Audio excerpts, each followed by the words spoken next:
चलतु आज आमे माने शीर्ष पद्मासन बा ऊर्ध्व पद्मासन विषय रे आलोचना करी देखिवा। एही आसन को शीर्ष रे करा हेउथिबारु शीर्ष पद्मासन कुहा जायछि बा ऊर्ध्व पद्मासन मध्य कुहा जाउछि। शरीरर संपूर्ण भार मुंड उपरे रखी पद्मासन करा जाउथिबारु एहाकु शीर्ष पद्मासन कुहा जाए।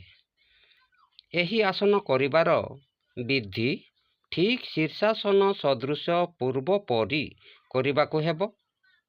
एथिरे केवल अधिक भावे पद्मासन करिबाकु पड़े। एही आसन करिबा द्वारा लाभ एपरि अवस्थारे मूलबंध लगाइले अधिक लाभ मिली थाए। शीर्षासनरु मिलुथिबा लाभ गुड़िकु एही आसनरु मध्य मिले। जानु रोग ओ अंटा रोग एहा द्वारा दूरीभूत हुए। एही आसन करुथिबा व्यक्ति सर्वदा स्फूर्तिशाली होई रहिबा संगे संगे जावतीय रोगरु दूर रे रहे।